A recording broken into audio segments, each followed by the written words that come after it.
So, thank you again so much for joining. So, normally the structure of these series of workshops that I do that are all about breaking through burnout. I will spend the first kind of 20-25 minutes covering the content, which today is all around building boundaries and specifically, how to create effective boundaries that really stick. And then the remainder of the session, I'll open the floor for questions and any experiences that you want to share.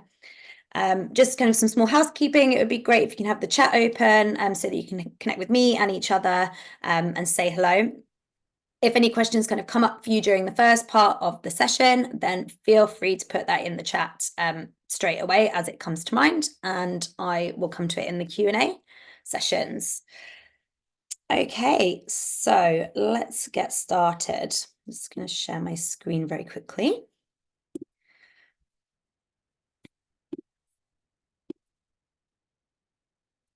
Okay.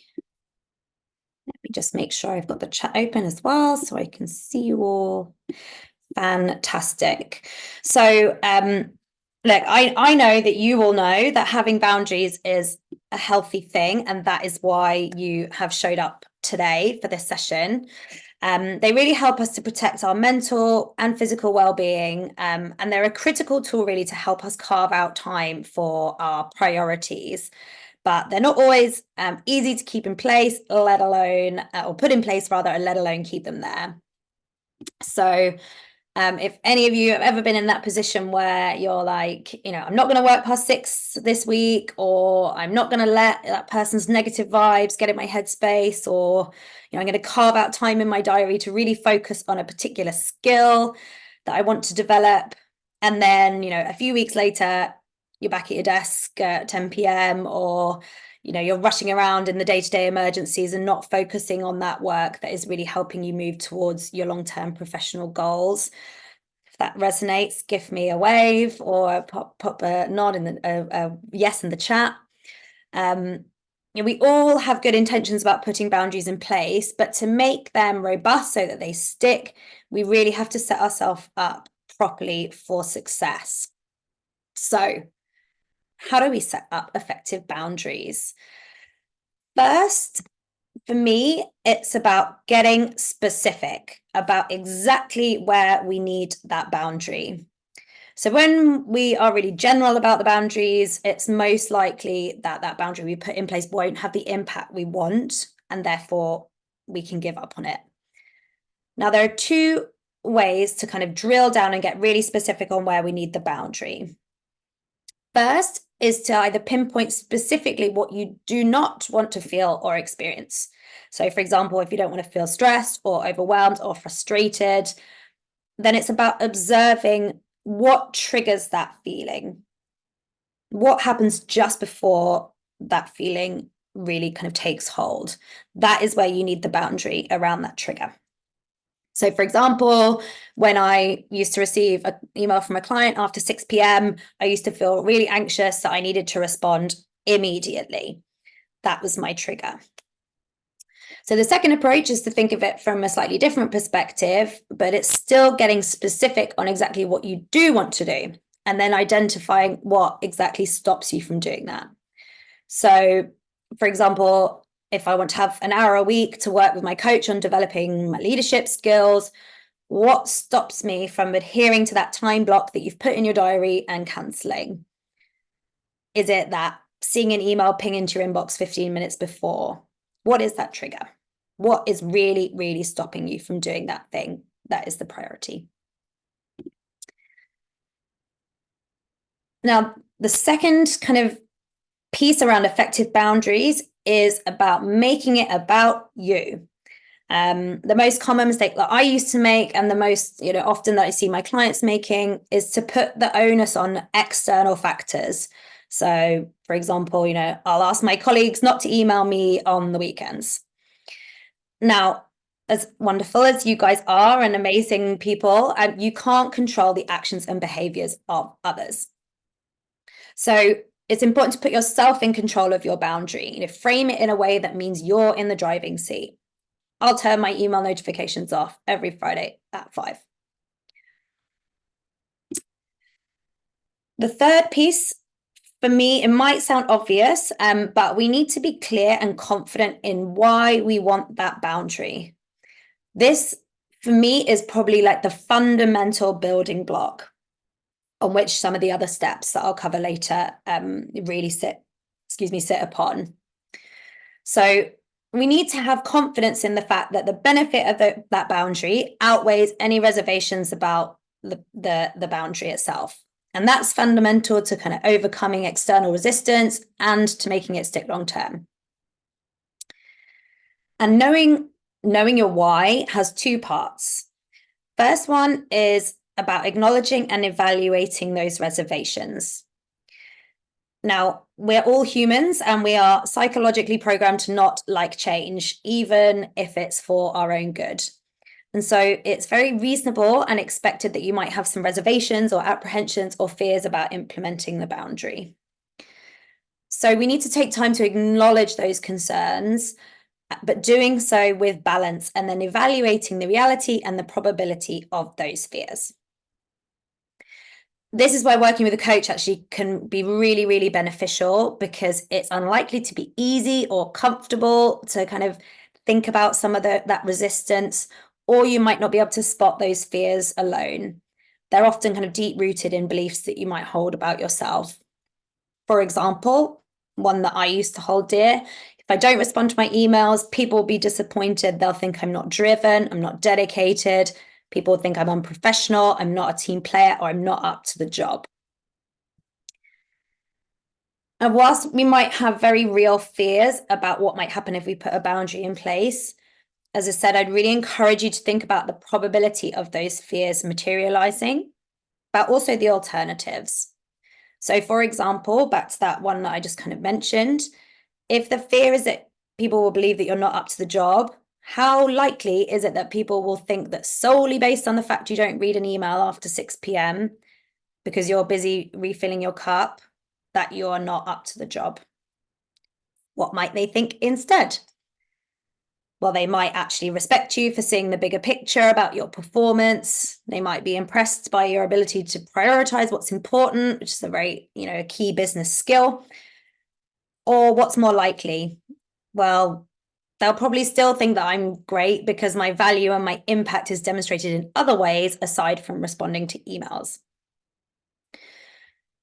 But if we don't kind of give ourselves the time to really unpick some of that, we might not see that likelihood or the alternatives. Another, if other people's response is a big fear for you, another way that you can approach that is to, think very honestly about how you would respond if a colleague or client came to you with that same boundary. And from my experience, I would hazard a guess that response you would give others is much kinder than the one that you fear others would give to you.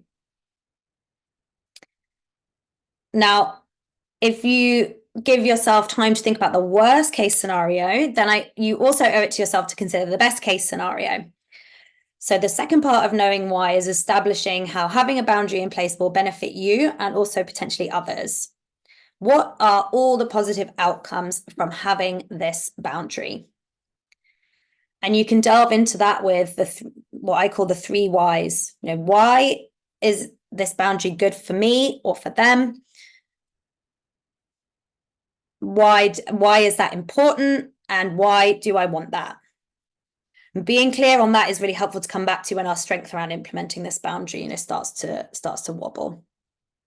And it also can help us remove some of that kind of guilt feeling that might come up as well. If there's anybody else here that considers themselves a yes person, then give me a little thumbs up or a nod or a yes in the chat. I am definitely a yes person. And so to yes people, boundaries can often feel like a really uncomfortable no. But again, in this space, I'd encourage you to switch the perspective. Actually, what are you saying yes to by putting the boundary in place? Then once you've kind of acknowledged those reservations and you're armed with the benefits, you need to kind of ask yourself an acid test question. On balance, do I still want this boundary? And if yes, then great. But this confidence in the answer is kind of paramount for success in the next step and long term. So the next step is around readying yourself for resistance. Anyone else here got themselves kind of mentally prepared to say a new boundary out loud, done it, and then you've got a negative response, and so it toppled your confidence, and maybe you reverted back to old habits and gave up on the boundary altogether? Feel free to give me a yes or a nod if that resonates. Yeah, I hear you. Yeah, lots of yesing. So, we need to build some resilience on how others are going to respond, and doing that before we communicate the boundary. Now, acknowledging that there might be a response actually is step one of building resistance, because it takes away that shock factor. People might respond. Step two on kind of resilience building, we've covered already, in that kind of knowing your why. And this is about being confident you've put the boundary in place for a valid and valuable reason. And reminding yourself as frequently you need of the benefits, and that they outweigh those negative immediate feelings of others' response, can help us to kind of build that resilience. And the third part of building resilience is, planning for the pushback, but doing it to a point. And here are a few facts that I'm going to share with you to keep in mind. People can respond in two different ways: negatively, but also positively. You will never be able to predict with certainty how people will respond until the moment. There have been people that have benefited from you not having that boundary, and people's responses are generally about them. Now, these facts might seem a bit random to start with, but why do they matter? It is not valuable, to spend your time planning for every single possible response of every single person around you, because actually, even if you did, they may still respond differently to your prediction. However, as a planner myself, I really understand kind of the benefit of having some kind of plan that gives that inner confidence that we can handle resistance. Now, if this is you too, then this step can be about building your confidence to handling the resistance. It's not about placating other people. How can we plan most valuably? This is where it's helpful sometimes to focus on those people who've benefited from you not having a boundary. Because if you are a betting person, these are the people that are most likely to be the ones who may, although they might not, show some resistance. And so to plan for that, we can think about it from their perspective, as their response is going to be about them. So what benefit might they feel that they're losing? What might they not realize that they will lose if you don't have a boundary? And then you can plan a way to kind of allay their concerns or explains the benefit. So here's an example to weave some of those bits and pieces together, and some of the pieces from the other steps as well. So as a consultant, I used to manage quite a lot of projects all at once. And I got to a point where I really needed to start saying no to more workload, because actually taking on any more would mean that I would be overwhelmed and unable to manage. So the benefits of saying no to more would mean that I could maintain my high standard of delivery on my current projects and serve those clients really well. If I took on any more, then those standards would drop. Now, this was also a benefit. This was a benefit to me because it would keep me sane and not stressed and overwhelmed. But this was also a benefit to my boss, because actually poor delivery on my current client projects would mean more work for them. They might have to deal with client complaints. There might be possible loss of revenue. And so my boundary then looked like this. In order to maintain my standards of output on my current projects, I'm not able to take on anything else until at least one of my projects has finished. So that's got that explanation around the benefit to the person who I think is most likely to respond, because they have benefited from me perhaps not having a boundary in place. So next step is about communicate, then communicate, and communicate again and again and again. So, we have to communicate our boundary up front, those that are likely to be affected. But we also need that's the bit where I see my clients are kind of prepared for that initial, like, yeah, I'm going to say it once, I'm ready. But actually, it's also about being ready to communicate it again and again and again and again. Because others not remembering the boundaries that we've put in place or not respecting them is not a demand from them to take it down. Remember, they are operating in their world and they're not obliged to, remember every single thing about you. You're responsible for maintaining your boundaries, not others. Back to that kind of make it about you point. For example, even if you ask your colleagues not to call when you're with your kids, for example, they may still call. So turn off your phone. But I've definitely been guilty kind of in the past, of taking others not remembering or respecting my boundary as kind of evidence that they didn't like it or that I needed to take that boundary down. But let's go back to that example about me kind of not taking on more projects. So in that scenario, new proposal came in for a client, exactly my sweet spot. My boss says, Tonya, this is very much in your wheelhouse. Now, previously I might have interpreted that as, Tonya, you have to do this. But actually, no, here is an example where I just need to communicate that boundary again. Thank you for thinking of me. As I mentioned previously, I can't take this on right now whilst my other projects are still ongoing, but I'd be keen for the next opportunity when I've got some capacity. How about showing it to Sarah? She wanted to develop her skills in this area. Being ready to kind of remind and communicate it over and over and over is not an affront. It's just keeping in mind that they might have just forgotten.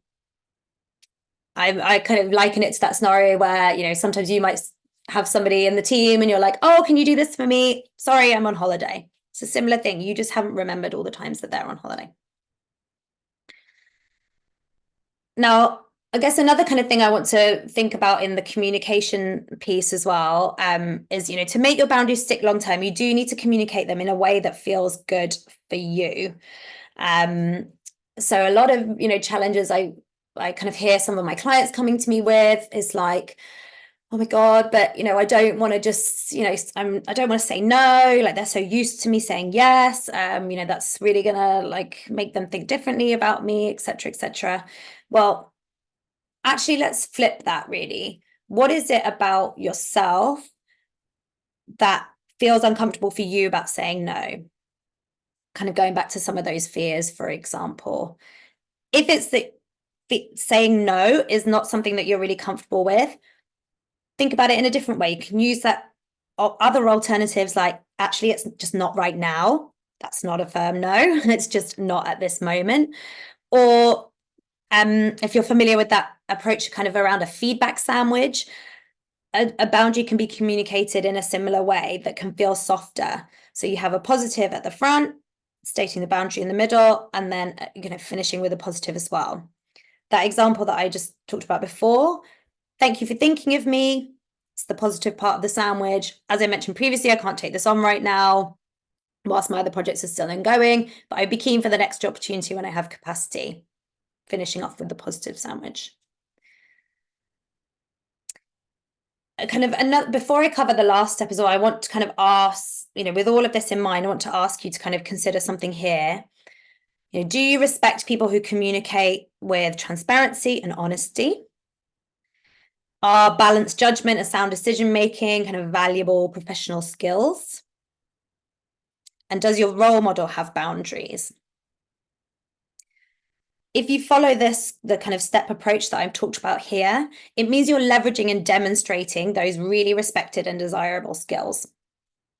I just did a poll actually on my LinkedIn, which some of you may have replied to, but the overwhelming majority of people replied saying that having boundaries in place to bolster your professional reputation, it does in fact bolster your professional reputation. And it's about kind of remembering what are some of those great skills that you are showing by putting the boundary out there. You might also then, be somebody else's role model too. So what's the final step in this kind of whole piece around effective boundary setting? it's about building the evidence. Evidence helps us build up that confidence that we can have boundaries and that the outcome is positive. So if it helps, you can start small, practice kind of putting boundaries in where it feels safe. And then it's important to take that time to acknowledge your wins, where you did stay strong around your boundary and what that did for you. The old adage that, teachers used to say as well, I guess, practice makes perfect. Putting boundaries in is not always easy, but the only way we're going to get better at doing it is practicing and learning from that practice and applying it going forward. But taking that time to really acknowledge and say to yourself, wow, yeah, actually, I did stand strong there. What happened? That can help to kind of actually build evidence against those fears that I talked about in one of the earlier steps. Maybe people don't always respond negatively. Maybe, people were like, wow, that's brilliant. I'm really pleased for you that you do that. I really respect you for taking that time away. And I really respect you for standing strong that actually this piece of work is something that doesn't quite align with my career goals. I want to go for that. Brilliant.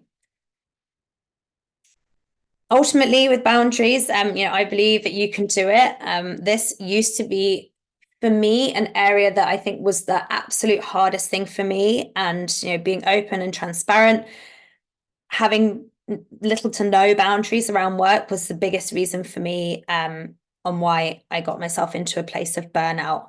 So if I can come back from that, I know that you guys can. You absolutely can.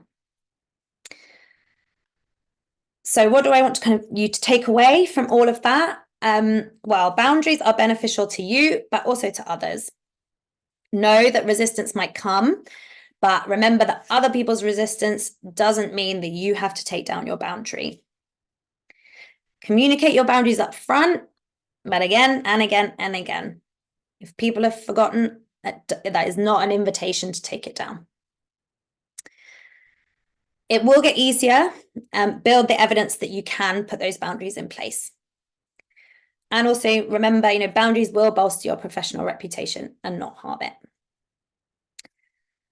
So that's the content from me. Are there any kind of questions or things that really resonated with people, or anything you want me to clarify or go over? Gideon, I can see you popped in the chat there, people's responses are generally about them. This is a really important one. Often, I can't remember the exact stat, but it's something crazy like, people think about themselves 85% of the time, something like that, 85 or 90% of the time. And I think that can be really important to a reminder in terms of building your confidence. It might feel like genuinely it is a really big and real deal for you putting that boundary in place, but it might not be that big a deal for somebody else. They might not be thinking about it as much as you are. Or, if they do come at a negative response, it is going to be coming from a place of what that boundary means for them. What does it mean for them? How is it going to impact them? So kind of helping them to understand, actually, it's not going to be so bad as they think. That can be a really good way to kind of manage that resistance piece. Any other questions, thoughts?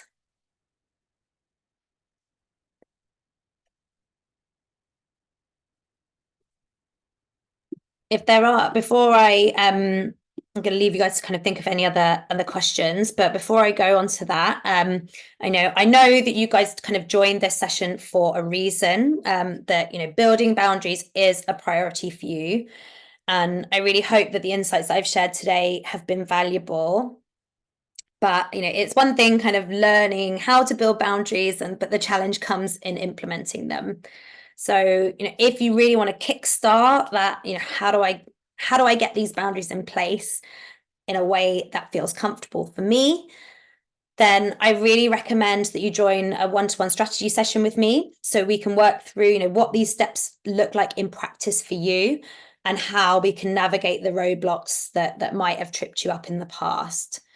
So if you want to join, which I say I would really recommend, other clients have joined in the past and have found it really helpful to just talk through some of this together, particularly as I mentioned, that kind of knowing your why and kind of navigating some of that resistance. So if that sounds appealing, I've dropped the link in the chat here. It's super easy. You just have to find a spot in my calendar, which looks like this. You can see there's a spot and you can just click on this. Oops. Share my screen there, then you can see.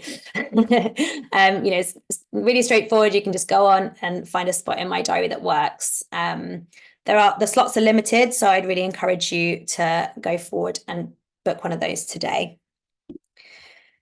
Any other kind of thoughts, comments, questions I can cover? Yeah, it was really insightful. I think the challenge I have is I've not had boundaries, especially at work. So for example, my boss pretty much knows that, and trying to then implement boundaries is quite a challenge, especially when you don't know how to communicate them, and you get quite a negative or quite an aggressive response. Yeah, and I always seem to get really, I've been burnt out a few times. It always happens towards the end of the year, and it's the same cycle that I can't seem to kind of break. But I could definitely do with having boundaries at work, especially with my direct boss. So yeah, a lot of that stuff resonated. Thank you.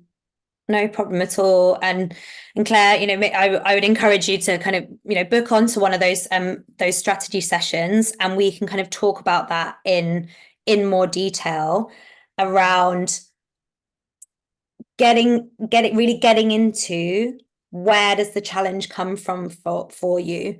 So, if I take it all the way back to that kind of step one, for me, that's that kind of getting specific on what is it, that boundary that you really need. And that is a really important starting point, because if I, again, taking my own experience, I used to say I need some boundaries around work. I'm like, okay, well, I knew in that space, it wasn't that I was suddenly going to just be like that person that's going to go, okay, it's 5 p.m. Thank you very much. Like, I'm done. Off I go. So it was about kind of getting really specific on what boundary was going to actually make a big difference for me, and starting with that. Yeah. Okay, thank you. No problem. Are there any kind of other bits and pieces that maybe I can help you with now, or any comments? I'm not sure if it's related, just always avoiding difficult conversations, again, because of that. There's no boundaries in place, and I think it's just being scared of the response. So you just don't saying anything, can play small sometimes, which naturally isn't me. But yeah, and it's hard when you've had the same boss for 7 years as well. They do get to know sometimes your triggers, which can be, and when they play on that, and I'm only just trying to work through this quite recently. So yeah, there's quite a lot to unpick, really. yeah. And I think a lot of it all does interlink, really. Firstly, that is super awareness. You're right. It does all interlink. And that's, why sometimes, sometimes when I'm building the content of this, I'm like, wow, that looks like a lot of steps, and I don't, maybe that feels scary, but actually I think it's important to acknowledge, like, there are a lot of steps what goes into building a boundary that's actually going to stick and going to work for you. It's not straightforward. We are, complex humans who, as you say, particularly when you've been in an environment where you've worked with the same people, they know you, as you say, unfortunately, other people do tend to, if they benefit from the fact that you don't have that boundary in place, yeah, why would they want anything to change? Yeah, absolutely. They don't, unfortunately. And so it is challenging, but it is about going, you know what, I'm ready now to unpick that. I don't want that to be how I operate, you know, which you've already acknowledged, and you know, by showing up today. So great strength to you. And you've got that awareness that lots of it is interlinked. But it might take some time, which we can absolutely do together on a one-to-one strategy call, is to kind of delve into what is that real fear? Is it about the communication and the confrontation? Is that the biggest fear, or is it something else about why it feels challenging to put that boundary in place? For me, as I say, it took quite a while to kind of unpick and get to what's the fundamental of my personal resistance. You know, and using me as an example, this of course isn't the same for everyone, but I don't like this term, but it was reality for me. But you know, I know fundamentally I'm a bit of a people pleaser. So I'm like, actually, I would just rather go, oh yeah, I'll take that on and not rock the boat. Yeah. But actually, they did get to a point when I realized that this is actually being taken advantage of. But knowing that, it was like, okay, so what is the real fear about me saying I need to take on less? It was that I was worried that people would think that I didn't care, or you know, I wasn't driven, or I wasn't, you know, like I didn't want to help the team, because that's fundamental, like about who I am. I did want to Yeah. help. I did want to help. And so that's where it was then framing in the why piece. Well, actually, I do really want to help, and actually the only way that I can continue to help in my best way by having the best standards of my output is to have this boundary in place. I need this, else I'm not going to be able to operate at my best. Does that make sense? Yeah, absolutely. Yeah. Yeah, thank you. No problem. And I really appreciate you, you know, you being open and vulnerable. But I would really recommend kind of booking into that one of those strategy sessions, and we can absolutely talk about that together in a bit more detail. Yeah, great. Thank you. No problem. Great. Well, we've got, I think the Zoom will kick us out very, very soon. Yeah, so anybody who, you know, feels that that strategy session would be of benefit, then please feel free to book it in. I will also share the slides there, so you'll have the information as well with that kind of roadmap on for you. But otherwise, thank you so much for joining. You deserve to have the boundaries, and you can do it, guys. You can do it. Otherwise, I will see you on the next session, which is in a fortnight's time. Great. Thanks so much. Thank you so much. Speak soon. Bye.